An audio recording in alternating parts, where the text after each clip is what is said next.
All right, everybody. Welcome to Pigskin Breakdown. I'm John Gunderson today, and I'm pinch hitting for Ghost and J. Cole. And I've got a really special guest today. We're going to talk about football, but we're going to go a lot broader than that today. And today I have the Heart of America Commissioner, Nik Rule. Welcome, Nik. John, hey, appreciate it. Kyle, I love what you guys are doing. And as we were talking before we got on, it started just as a passion project for all of you. And there was just so much interest around it. And I love seeing you guys grow. I'm honored to be on the show today. And I want to encourage you guys to keep doing great work, because with the way media is delivered in so many different ways, there's going to be a lot of people that are interested in what you're doing. So thanks for all your coverage and your continuing work from you and your team. Yeah, I appreciate that. So let's start. You're the commissioner of the Heart of America Conference. By the way, brand new 3-year contract, just signed it out Thank you. within the last 2 months. So congratulations on that. So let's talk about your journey to where you got today. Yeah, thanks for saying that about staying with the Heart. I love what's going on in small college athletics and love the Heart of America and our footprint and just the incredible schools that we have. And yeah, I was fortunate. I grew up in Idaho, so out west, and I had a few different opportunities coming out of high school to play either ice hockey or soccer. And I just was at this point in my life where I wanted to belong somewhere. And this school in the middle of Iowa, I'd never really even been to Iowa. I had family roots out here, but we've driven through it a few times going out east to play hockey.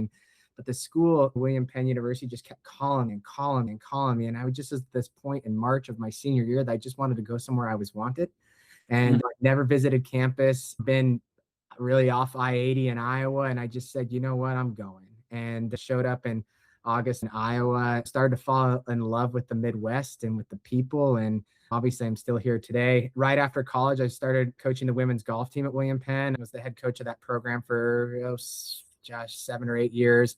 We had some really nice success, built a program that was one of the 4 worst programs in the country into a perennial 25 program for 6 straight years and several conference championships. And we just really enjoyed that.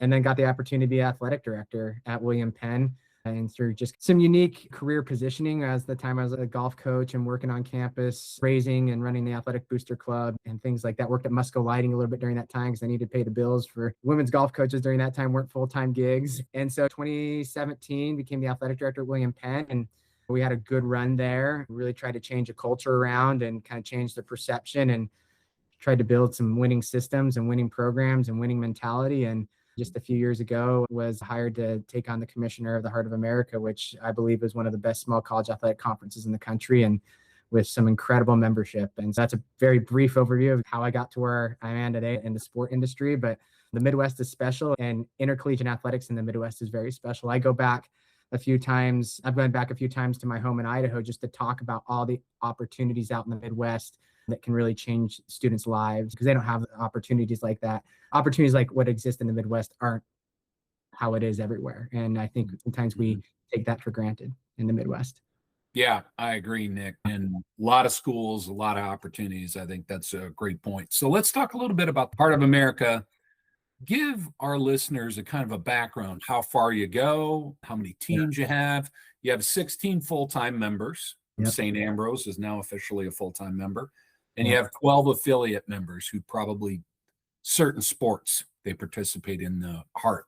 Yeah. When our administration had taken the reins of the conference, a few of the things that we initially looked at very quickly was we had a growth plan that was put in place by the Council of Presidents and approved by membership. And we wanted to get to 16. And unlike at the Division I, and this is where I post a lot on Twitter or X or whatnot about the differences between Division I and really the pure form of college athletics. We weren't trying to get to 16 because we wanted this alignment on a lot of different things from coast to coast and TV markets. We were trying to get to 16 because it was going to give us some flexibility in scheduling and pod play and divisions to where it could save on travel costs and keep kids in class more and elevate our competition. And so that was an important part. And so a few years ago, we added William Woods and Missouri Baptist. So William Woods in Central Missouri, Missouri Baptist down in St. Louis. And then we rounded out with St. Ambrose, which was a really important get for us out in the Quad Cities area, obviously in Iowa. And so we're at 16 full members. The other part, I appreciate you mentioned the affiliate part, is that we also wanted to become the home for sports that weren't fully developed out within all the conferences within our region. So men's volleyball, men's and women's lacrosse, the tennises of the world. We wanted to own those sports. We wanted to provide a great experience for those. We believed that we could do that. And so we went from 23 championship sports to now 32. And that includes esports and flag football and all these different things. And so our growth strategy was not to become this big, massive entity. It was to become an entity that made sense in our environment in intercollegiate athletics, an area that we could deliver a high level experience, and an area that from our membership standpoint, regionally can make a lot of sense. So we're up in Dubuque and with Clark. You know, we get into several Iowa schools, obviously, Graceland, Grandview, William Penn, Mount Mercy, you know, as an example of some of those. And then we get into the Missouri Baptist down into St. Louis area. Then we go over to the Kansas City area, which our traditional home is Overland Park, Kansas. And so that's what we call our home. When you have several of the Kansas City area schools in there. And then we kind of creep up into Peru State, Nebraska. So we have Nebraska in there. So we got Kansas schools, we've got Missouri schools, we've got Iowa schools, and then we've got this Peru State with Nebraska. So we hit basically every metropolitan area and then all these beautiful small towns along the way. It's a really unique conference that has urban and rural campuses that are all very beautiful and high performing. Yeah, your footprint is really tight. If you were to draw it on a map, just think Kansas City, St. Louis, all the way up into Iowa, and just south of Omaha. It's a really tight profile. Your teams are relatively close. Even Dubuque to Kansas City is not an incredible distance. You've broken them into what you call pods, North and South divisions, and done a really good job of that. Yeah, part of the way we looked at that is that business and small college athletics has to be handled differently. And we're unapologetically an administrative run league. Our coaches have a very important say in our governance process, and they can feed stuff up to our board of governors and council of presidents. But this is one thing that was a little bit of an eye-opener when I started in this role and looking how other conferences operate. Sometimes it's really flipped that coaches have so much of the say. Our coaches are very valuable pieces of our governance process, but when it comes to very key considerations like scheduling and such, going unbalanced in our pods in certain sports like what we've had with volleyball or basketball in the last few years, but now we're either basically in 2 divisions or 4 pods. And in your pod, you're going to play everyone twice and you'll play everyone outside once. And so what that does is that your longest trips, you're only going to make once every other year. We've had so many conferences reach out to us saying, how did you get that over the line? It just makes sense. It makes financial sense. It makes sense from a purity standpoint of student athletes in the classroom. We're education-based athletics, and it can be done at a high level in the NAIA as well. And so that was strategic from our part. And we have a lot of folks calling us saying, okay, well, tell us your model now. Well, the coaches want it completely fair across the board, and sometimes it's not going to be completely fair. And that's just the way the world works now. Yeah, I think you've got a really unique approach. One of the best conferences in NAIA. We'll get into that more when we get into football. But let's follow up on this. There's been a couple of big things. 5 for 5, which is more complex than 5 for 5. Right. Clock start. It's not as easy as people think. NAIA is yet to rule on following Division I and Division II. It's still in process. So let's talk a little bit about your thoughts on 5 for 5. Yeah, it's such an interesting conversation. And I think from just a quick historical standpoint on this is that within the NCAA space, so much of what Division II is having to do is basically being dictated by Division I. And so Division II had really actually ruled on this in their convention that they were not going to really do anything on this until 2028, essentially. And then everything just changed with Division I and lawsuits and things like that. And so they've obviously had to act, I think, a little bit more quickly than they were comfortable with. So on the onset, people can look at, and our own membership might say, well, gosh, our own coaches within the NAIA might say, well, why doesn't the NAIA follow so much quicker? Well, there's some nuances in that 5 for 5. There's some age limitations in there to where in the NAIA, we don't necessarily have that. And so I think the NAIA and our membership is certainly proud. We were the first on the transgender issue and really putting some key components around that and protecting women's sports in that really, really controversial topic that continues to be at the pro level. And we were proud of that. We were proud to act first on that. And this one, I don't actually think acting first was in the best interest of everyone, because look at what's going on right now. They're acting in this situation. Lawsuits are piling up, and the NCAA comes back and is making this and this. You have a district court here and a district court there and a federal court here and a federal court there. It's just a mess. I think where the NAIA can find this sweet spot is that we have a 20% rule right now to where you can technically play 5 years right now. It's just if you play in over 20% of your competitions, you get charged a year. So you could still technically play 5 years at this point in time in that 10 semesters. I think what's going to land is we have our council presidents is studying this at the national level, is that you'll find some type of 5-year thing, but there's a lot of conversation, I believe, around age. And I think that is actually, if the NAIA can find a common sense approach to this and keep some of the age restrictions out that are in within the NCAA, I think it's actually a really, really good move and also a differentiating factor that could also be used in recruiting and such. So patience is going to be important. I don't think making a decision like that in August is really good business anyway. You have students reporting to campus. So I think our approach, there are going to be some ways that we can show a little bit of a difference between Division II and Division I, and Division II is really our focus. That's going to be really common sense and maintains the purity in intercollegiate athletics. Yeah, I think that's really interesting. And I think it's wise to wait, especially with where you're at. I think our council of presidents, we have 2 governance periods to where major decisions can be made off our fall meetings and then our national convention, which is in April. Fall meetings is in late September. And for those in the industry that are really tied into this issue, I think those are the 2 periods of time to where look for some news that could come out. And I think news could come out. And again, I'm not in those meetings, so I don't know. But I think news could come out in October about what is going to look like in the future, or it might wait until April. But I think at the end of the day, we know what game is being played now. We know the rules of it. And so then we can kind of come up with our own demographics within the rule to make it make sense and not really inhibit upon the opportunity. In the NAIA, one thing I love about the NAIA is we're an opportunity association that is very committed on maintaining purity. And one of my favorite organizations to be a part of and as the Business of Small College Athletics, BOSCA. And so for those that are listening, that's something you should certainly follow. Jim Abbott, legendary athletic director, is founder of it. And it's really the only time where Division II, Division III, NAIA, and junior college administrators get together in the same place and actually have conversations. NACDA is great, but it's still, you're still getting in there and you go in your own little corners. Share this because in Chicago this year, where our convention was at, there was a lot of conversation around this topic, and a lot of Division II schools are talking with myself and others just in some of these social settings about, okay, what really makes sense here? Like, what are you trying to do? And across the board, the feeling among Division II athletic directors was we don't really feel like we have a say. Things are going to change so quickly and things are going to be dictated by what's above us. That could be good, that could be bad, depending on your institution. But I think the dynamics are changing, the way the world works and the way budgets and finances are dealt with. We feel like we still have enough autonomy and flexibility and governance within the NAIA to where we can be agile and work through some of this stuff and still maintain the pure form of intercollegiate athletics. And it's high level stuff. You know that. I think that's the brand that we have to continue to build, is that it's legit. We look at our competition as Division II. I share this all the time. I think the top 25 NAIA schools in almost every sport are comparable to the top 40 Division II schools. So Division II has a little bit more depth, but your top are legit and virtually around the same competitive level. Yeah, I would agree. Having a chance to see Benedictine play at Grandview last year in that incredible snowstorm, those are high-level Division II teams. They just have to have an NAIA moniker on them, but they are tremendous football players. Unreal. That was a great game. Great game in tough conditions. Yeah, it was. Almost lost a couple fingers, but from frostbite, but it was probably one of the coolest games I've ever been at. So let's transition a little bit into football, and then we'll get back into some more general questions. So let's talk football.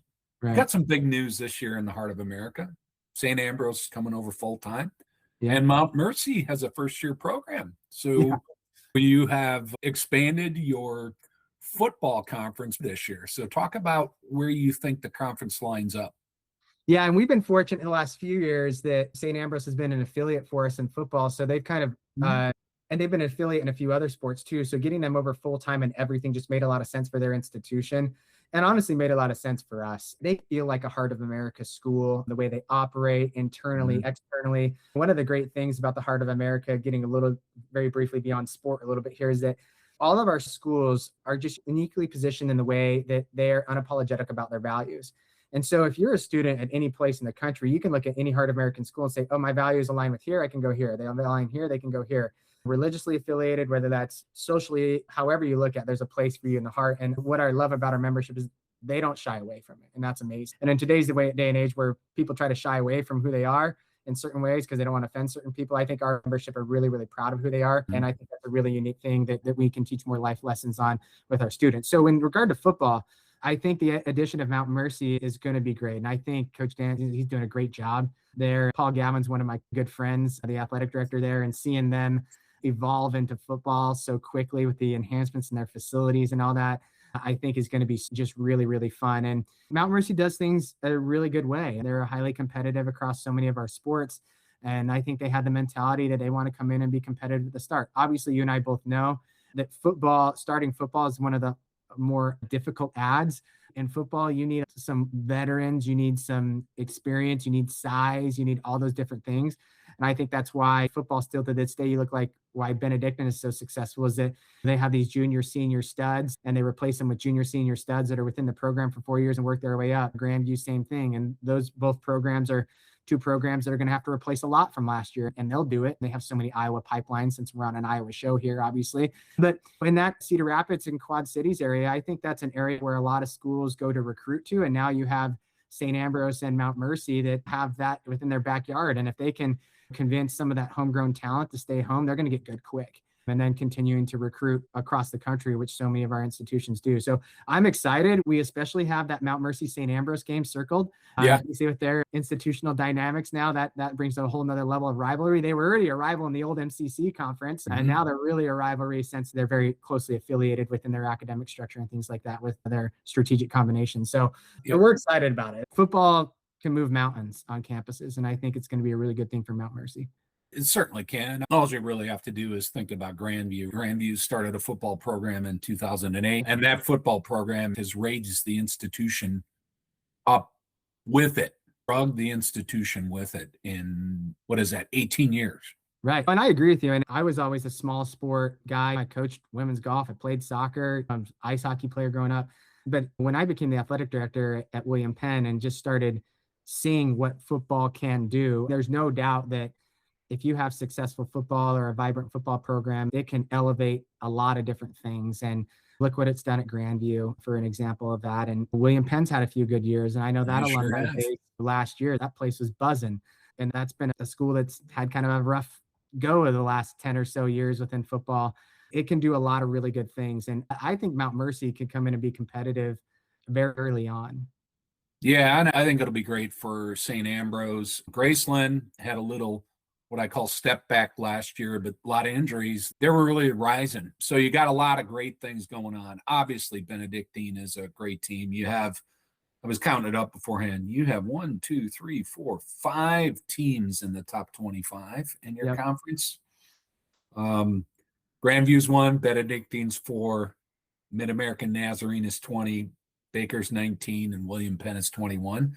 So let's talk about it. I would have said coming into this, the Heart of America is the SEC of NAIA football, but kind of the Big Ten's maybe displaced the SEC. So I'll just put it this way. I think you're the best NAIA football conference in the country. The numbers show it. Back-to-back national champions with Grandview going for a three-peat. And I was at that Benedictine game. They had to knock a pass down 4th and 5 in the end zone to beat them to win the title. So that's the quality of the league that you have.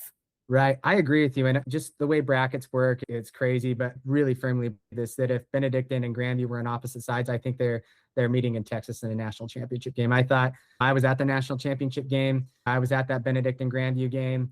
To me, the level of play at that Grandview Benedictine game, and this is nothing against any other conference, but that was different. And in terrible weather, it was a different level. And so, and then you think about William Penn won their first playoff game last year and went on to play Friends, and they felt like they had a shot. And Baker's been a perennial power. We have a ton of blue bloods with Missouri Valley and Mid-American Nazarene that have been historically great programs.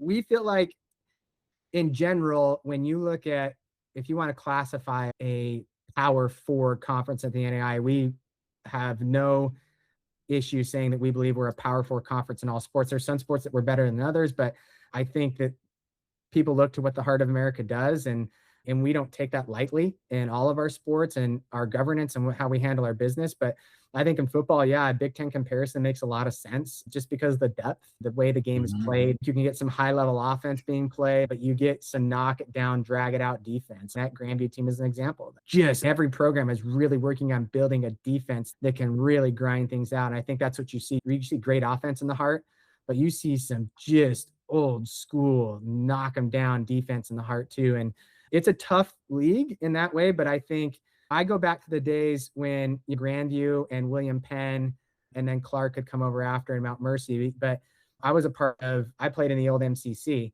Mixed Collegiate Conference. And when Grandview and William Penn moved to the Heart of America and then moved from the Mid-States Football Association over to the Heart of America, across the campus in all of our sports, scholarships didn't change or anything like that, but coaches just had to be better. Student athletes had to be better. And the standard was elevated right then and there. Since coming in the Heart, those two schools, an example, like what they've done in the Learfield Sports Directors Cup and then what they've achieved, stuff that they never would have achieved in the MCC or the Mid-States Football Association. So I think who you surround yourself with, just like anything in life, will either multiply you or subtract from you. And we believe that we surround ourselves every day with a ton of high achievers, and it makes everyone better.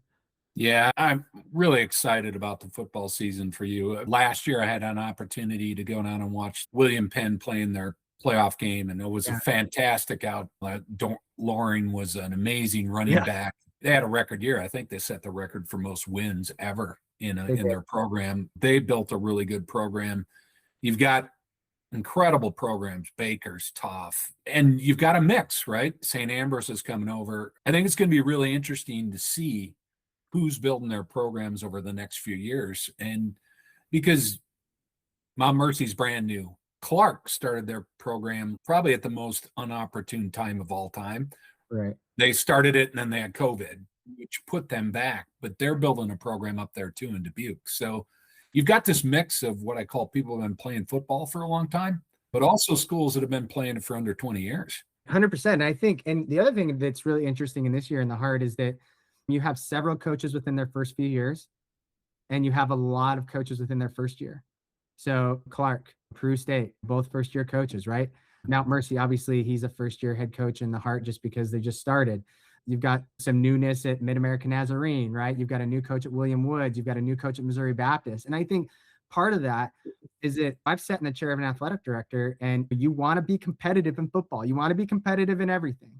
But football is an enrollment driver financially, and it can do a lot on your campus. And so sometimes tough decisions have to happen. Sometimes people take other opportunities, but you've got a lot of new folks. And those are sometimes decisions like we have to elevate our standard, reset our culture, whatever that may be. I don't know the ins and outs of all those decisions and such, but the reality is there's a lot of newness. And so I think a lot of these second-year head coaches, I think anytime you go in the first year, you have to just give that, it is what it is.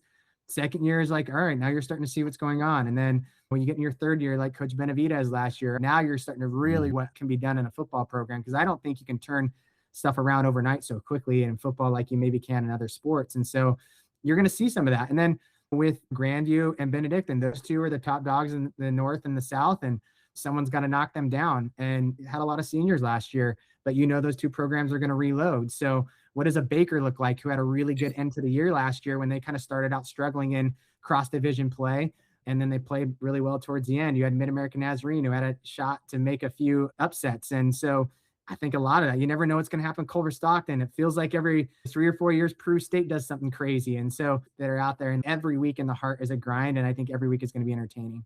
Yeah, you said something that I thought was really impactful, and I'll follow up on that. Football is an enrollment driver.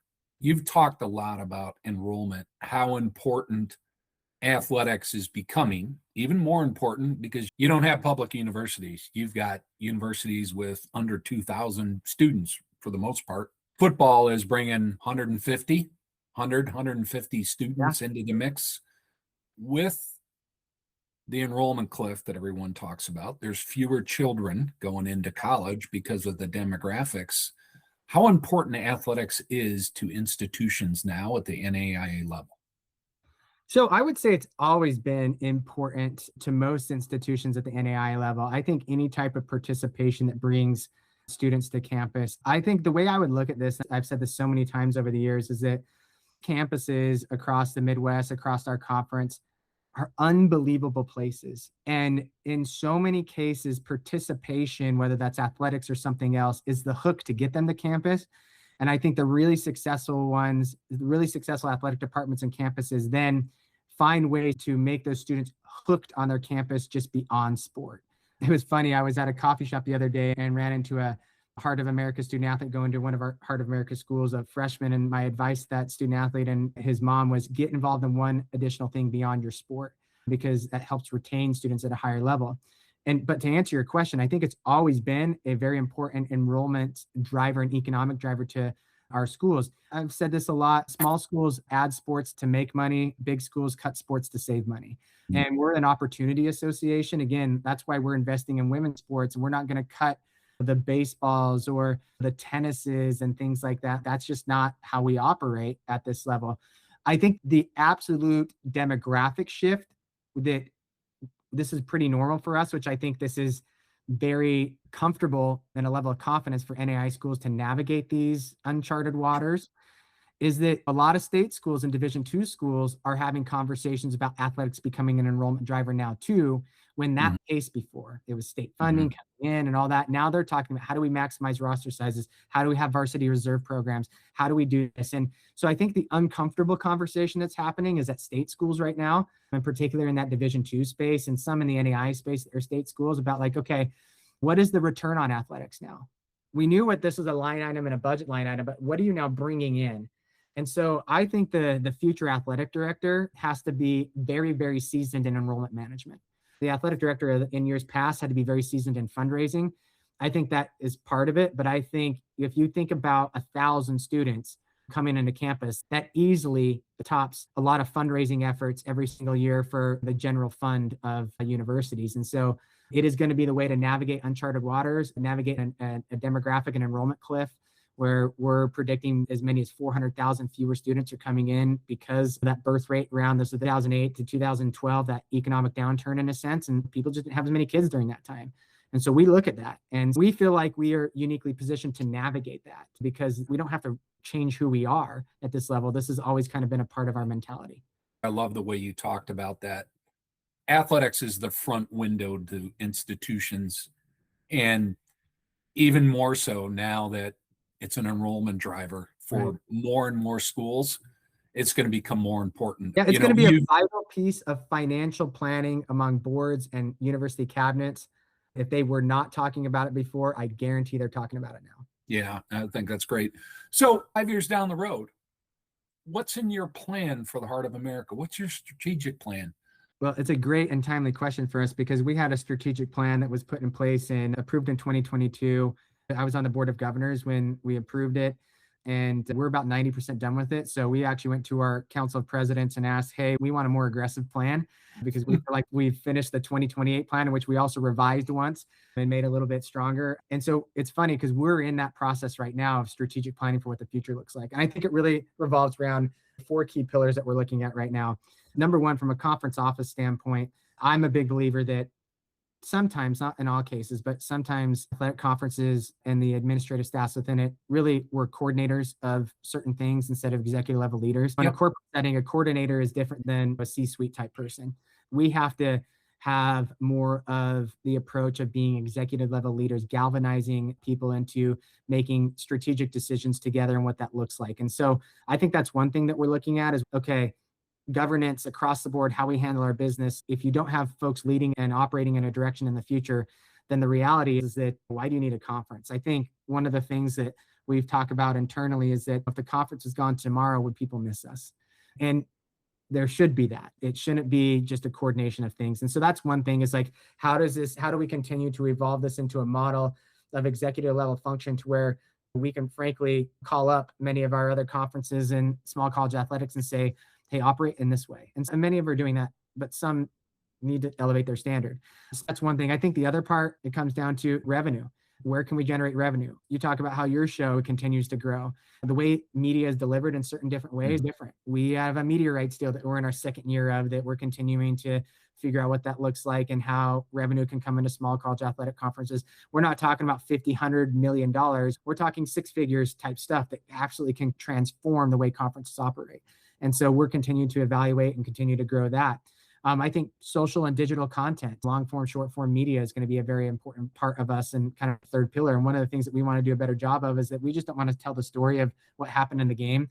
We want to get really deep and in tune with how our members, stories about our schools and our members, feature pieces, the stuff that you see Tom Rinaldi do, like stuff like that, that real behind the scenes stuff. And so we have a partner with FanWord, which is a company that we can generate very quick interviews where we can send out 5 questions to someone, they can speak to their phone and comes back and helps us create a story. So we're in that process right now. A fourth part is that we need to enhance the varsity reserve athletic experience. We're getting to the point that we're going to sponsor varsity reserve championships and give schools to opt in an opportunity to have the conference govern some of that where it makes sense in certain sports. We're looking at soccer, softball right now, basketball right now, bowling, golf. These are all things that we can do. But if we talk about enrollment on a campus, I know we talked about football, but you have golf teams that have 15 or 20 kids. That experience matters as well. So if we can be a part of the process that's something we're looking into. And I think that the fifth thing that is super important as we continue to evolve is that we can't lose sight of who we are. Education-based athletics and the purity of small college athletics. I believe that a lot of Division II and all the NAIA is the last great hope for college athletics as it was intended to be. The stuff that we see going on at Division I level, listen, I love watching games just as much as the next person, but that's not what this was 10 or 15 years ago. In fact, 2 of my best friends from high school went to the University of Oregon and Arizona State, and we have conversations all the time about like, okay, are you choosing to cheer for your alma mater because you love your alma mater? Because that's important, because it's not college sports anymore. It's very professionalized, and one friend yes and one friend no, and they're having trouble getting behind it all. So you're going to see a shift in interest from people, and along that is we're working on a strategic marketing campaign to internally and externally distinguish this is who we are, and this is the purity of things. So at the end of the day, summing all that up, at the end of the day, we need to be value added for all of our membership. Everything we do needs to be value added and enhance their brand and enhance our brand along the way. They got to feel very strong about being associated with the heart of America. Yeah. And Nick, I would applaud you on your TV deal or your streaming deal and what you're doing on social media. From our perspective, you're one of the conferences that identified that, hey, mass media has changed. Local newspapers, let's be real, they just don't have that reach. The TV stations don't have the reach or the audience to get to you. You got to promote your own message. You got to drive your own message out there. And the wonderful thing about today is you can do it. Right. And I think you've identified that early. You've put together a lot of great programming to hype these athletes, because a lot of people, I think, view this negatively. I don't, because if you think back 15, 20 years ago, if you're following a high school team, if that young man or young woman went to another school that was not, let's say, high D1, you lost track of them. Right. And you never knew what happened to them. I think today you can now track them and follow them and stay in touch in a different way. Right. I agree. I think we have more viewers coming into into Heart of America stuff as a whole. Like some of this is access, some of it's our media rights, but we went from 2.5 million people watching all of our games a few years ago to we had over 8 million watch games last year. So yes, that's access on one platform where other people from other conferences are coming over and watching our stuff because it's readily available. But I think there's 2 other pieces. One, I think there is general interest in communities like Atchison, Kansas, or Oskaloosa, Iowa, or Fayette, Missouri, to where they may have watched the University of Missouri's or the University of Iowa's or the KU's of the world, and they used to get to know players over a 4-year period. Those rosters are changing over so rapidly to the point to where you see the flip. Now, the NAIA and small colleges are becoming the home of 4-year people. And so there's some people that want to get to know these student athletes, and their viewing habits are changing too. And so we think that's a part of it as well. And you're not going to get everyone. And I'm not saying that this big net that we have is going to capture everyone. You're still going to have the sold out Division I football stadiums. You're still going to have all the revenue coming in from TV deals. But we feel like we're going to be able to capture some of those other fans. They can either be fans of both, or they can just say, listen, I'm just going to follow my hometown team. We think that we can be a contributor to that. But you're right, mass media, everything has changed. And, I appreciate you talking about the newspaper side of things, because we still have to tell stories, but creative content is so invaluable. It has to look engaging. It has to look fun. You have to do fun things. It just doesn't have to be reporting the news. And I think that it's an industry shift in the communications world. In our conference office, we went away from having just a full-time sports information director. We hired a digital creative content. And then she's now our assistant commissioner, Macy Albright, just out of Baker University. She's young, ready to go. I can teach her that stuff. I can't teach the creativity. I can't teach how to connect with audiences that are up and coming that have their phone all the time, right? We have to engage with those audiences. And I think that's an area of massive opportunity for small college athletics. I think it's a massive opportunity for everyone in business across every entity, across every industry. But we want to lead the way in that. And I appreciate your comments on that, that you've found what we're trying to do attractive, because we're trying to be a leader in that. Yeah, you certainly are. While you were talking, reminded me, I was talking to Brian Harden, who's the athletic director at Drake, and he said something there. If you're not familiar with Drake, they're a small private school in Des Moines. And he said one of the things we identified was, hey, if you're moving in from Kansas and you're a Jayhawk fan, we want to be your 1B team. That can be your 1A team. You can be the 1B team. And I think they've done a really good job of that. And if you're living in Oskaloosa, Iowa, and you're a hardcore Hawkeye fan, great. That's your 1A team. Right. But William Penn should be your 1B team. And I think taking that strategy is a really solid approach. Yeah, I like the way he said, and he's very, very smart. Over the years, I've really, really watched him and really enjoyed the way he's handled his business. That makes a lot of sense. And I love the approach to that. I mean, not trying to replace something. We can't replace something that we can't beat. We can't have 100,000 seat stadiums. And we can have high level environments that are fun and engaging and also intimate, to where you can get to know the person, to where you can see where they go in their career, where you can see them grow and develop. And frankly, adding to the economic impact of your local communities in a way that those other institutions, those big regent schools, aren't going to do that. And so it's actually been really fun watching Drake and Grandview kind of, I know, have great relationships between each other, but they're both trying to own this Des Moines market. They are. And I think they both have successes in different ways. You know, Grandview with wrestling and football, Drake with the basketball side of things. And I love that approach. And that's healthy too. That's really, really healthy. Yeah, I think that's really interesting. Both of them kind of brand themselves as Des Moines' hometown team, and both have carved out really big audiences in their own way. Right. I think it's wonderful.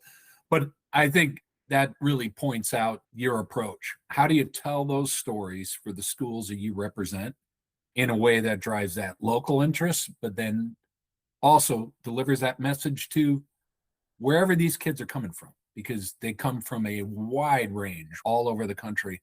It gives their parents, their family who can't get to every game, an opportunity to be in every game. Right. I agree with you. And I think there's two things on this. One is we got to get it back to some fundamentals, and one, we got to continue to do what we're doing with social media and the way that we can deliver, the way we can do anything, creative content. We can get around the globe very quick. But I think one of the harder things to do that we have to be more intentional on is we have to make sure we're getting in our backyard, though, and on our front porch.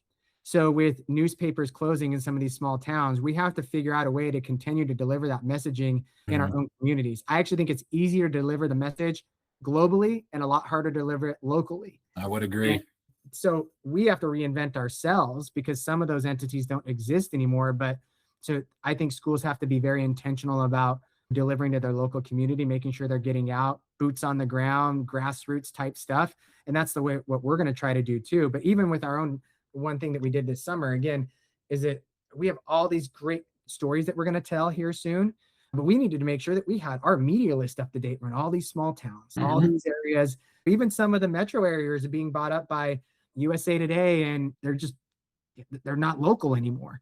So how do we find that and still tell that local story? And I think that's going to be the hardest part. Social media will help with that, but we have to engage with those local entities on social media now too. I would argue that although we have all these opportunities to continue to elevate our messaging from a global scale, actually it may be more work, because we're having to really message 12 different ways.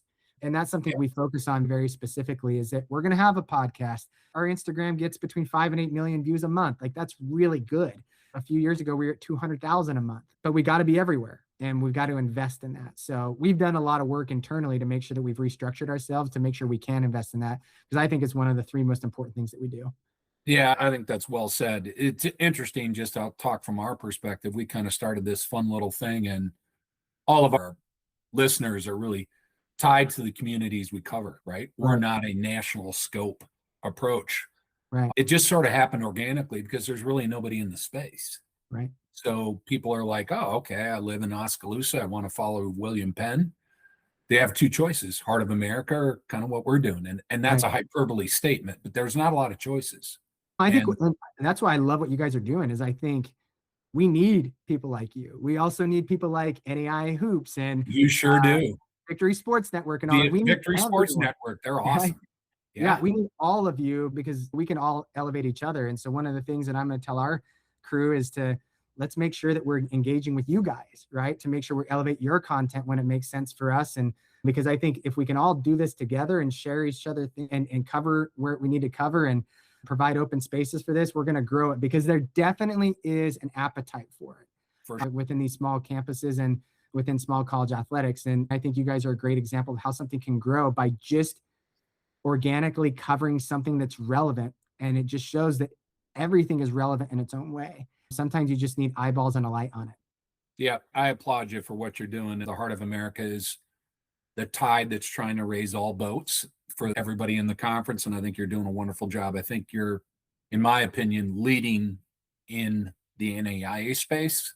Now, I have a lot of great stuff going on in a lot of other great conferences, but what you're doing on a social side, what you're doing with your broadcasting rights, what you're driving, I think is best in class. So we applaud you for that effort. So Nik, it was wonderful to have you on today. It's great to get to know you. Run into you a couple times on the sidelines last year.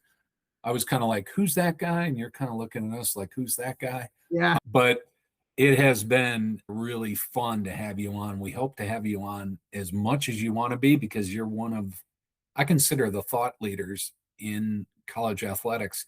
If you don't follow them on socials, follow them because you just sometimes will write on a topic and speak on a topic that has nothing to do with the Heart of America.